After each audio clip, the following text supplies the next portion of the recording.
Assalamualaikum warahmatullahi wabarakatuh. Nama saya Tiara Reza Rahmawati, NPM 2016-03-1015. Di sini saya akan mempresentasikan makalah bahasa Indonesia yang berjudul Fungsi Komunikasi di Kehidupan Masyarakat. Latar belakang masalah. Komunikasi adalah proses penyampaian pesan oleh seorang pengirim pesan atau yang disebut sebagai komunikator kepada penerima yang sering disebut komunikan, baik secara langsung maupun tidak langsung, dengan menggunakan media yang bertujuan untuk mempengaruhi pemikiran orang lain, mengubah sikap, dan mempengaruhi orang lain untuk melakukan sesuatu. Dalam kehidupan masyarakat, peran komunikasi sangatlah penting untuk membangun konsep diri untuk kelangsungan hidup. Melalui komunikasi sosial, kita bisa bekerja sama dengan anggota masyarakat. Dengan adanya komunikasi yang baik, suatu komunikasi masyarakat dapat berjalan lancar, berhasil, dan begitu pula sebaliknya. Rumusan masalah pada makalah ini yaitu apa yang dimaksud komunikasi, bagaimana cara masyarakat berkomunikasi dengan baik, mengapa komunikasi penting di kehidupan masyarakat, dan apa fungsi komunikasi di kehidupan masyarakat. Tujuan penulisan makalah ini yaitu untuk mengetahui dan memahami pengertian komunikasi, cara masyarakat berkomunikasi dengan baik, memahami komunikasi penting di kehidupan masyarakat, dan fungsi komunikasi di kehidupan bermasyarakat. Tinjauan pustaka. Pengertian komunikasi. Komunikasi secara umum adalah suatu proses pembentukan, penyampaian, penerimaan, dan pengolahan pesan yang terjadi di dalam diri seorang atau di antara dua orang atau lebih dengan tujuan tertentu. Definisi tersebut memberikan beberapa pengertian pokok, yaitu komunikasi adalah suatu proses mengenai pembentukan, penyampaian, penerimaan, dan pengolahan pesan. Cara masyarakat berkomunikasi dengan baik. Komunikasi menjadi peranan terpenting bagi kehidupan manusia dalam berinteraksi di kehidupan sehari-hari, terutama komunikasi yang terjadi di dalam masyarakat. Di dalam sebuah komunikasi, feedback merupakan hal yang diharapkan untuk mampu mencapai tujuan yang dimaksud dalam berkomunikasi. Dalam kehidupan sehari-hari, komunikasi merupakan suatu tindakan yang memungkinkan kita mampu menerima dan memberikan informasi atau pesan sesuai dengan apa yang kita butuhkan. Ada beberapa hal yang menjadi prinsip teknik berkomunikasi atau berbicara yang baik. Yang pertama, berbicara efektif. Artinya tidak bertele-tele, tidak berputar-putar untuk menyampaikan suatu poin pembicaraan. Yang kedua, berbicara penuh motivasi. Komunikasi yang terjalin dan sampai kepada lawan bicara haruslah yang bersifat mendorong. Yang ketiga, berbicara untuk mendapatkan perhatian. Pembicaraan yang membosankan dan bertele-tele tentu akan membuat lawan bicara atau pendengar mengabaikan kata-kata kita. Yang keempat, berbicara melalui keinderaan. Agar tema atau materi yang kita sampaikan meninggalkan bekas dalam pikiran lawan bicara, maka kita bisa menguatkan komunikasi kita dengan mengekspresikan indera yang meyakinkan.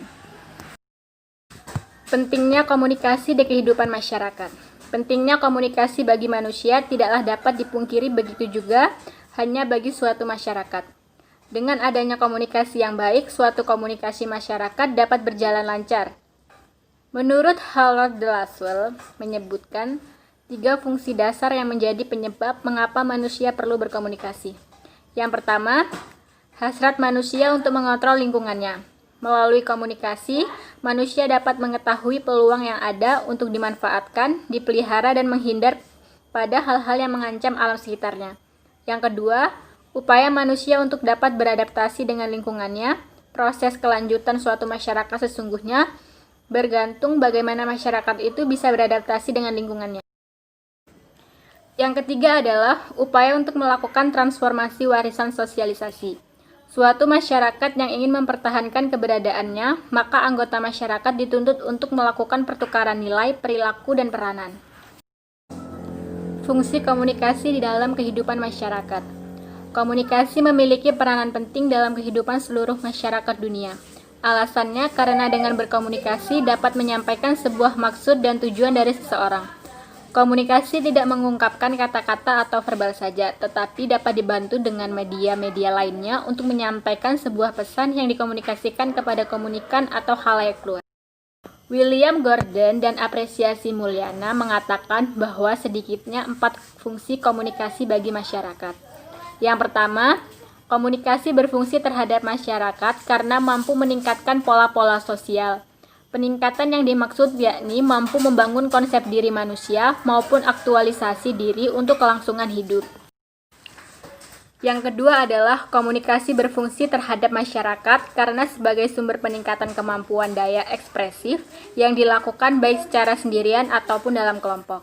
Yang ketiga adalah komunikasi berfungsi terhadap masyarakat karena sebagai sumber peningkatan pola ritual melalui upacara-upacara keagamaan dari agama tertentu.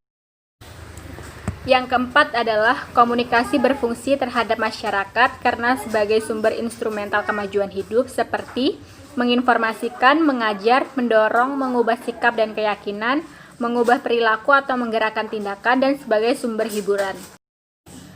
Kesimpulan dari makalah ini adalah komunikasi menjadi peranan terpenting bagi kehidupan manusia dalam berinteraksi di kehidupan sehari-hari, terutama komunikasi yang terjadi di dalam masyarakat. Di dalam sebuah komunikasi, feedback merupakan hal yang diharapkan untuk mampu mencapai tujuan yang dimaksud dalam komunikasi. Dalam kehidupan sehari-hari, komunikasi merupakan suatu tindakan yang memungkinkan kita mampu menerima dan memberikan informasi atau pesan sesuai dengan apa yang kita butuhkan. Komunikasi tidak saja kita gunakan untuk menciptakan dan membangunkan hubungan, namun juga mampu berfungsi sebaliknya, yakni berkemampuan untuk menghancurkan hubungan atau mengkomunikasi tersebut. Komunikasi membuat kita peka terhadap berbagai strategi yang kita gunakan dalam bekerja lebih baik dengan orang lain atau lembaga ini demi keuntungan bersama. Secara sosiologis, komunikasi berfungsi sebagai instrumen dalam rangka untuk mencapai tujuan-tujuan pribadi dan pekerjaan, baik untuk tujuan jangka pendek maupun dalam rangka tujuan yang panjang. Sekian presentasi dari makalah saya. Apabila ada salah kata, saya mohon maaf. Saya akhiri. Wassalamualaikum warahmatullahi wabarakatuh.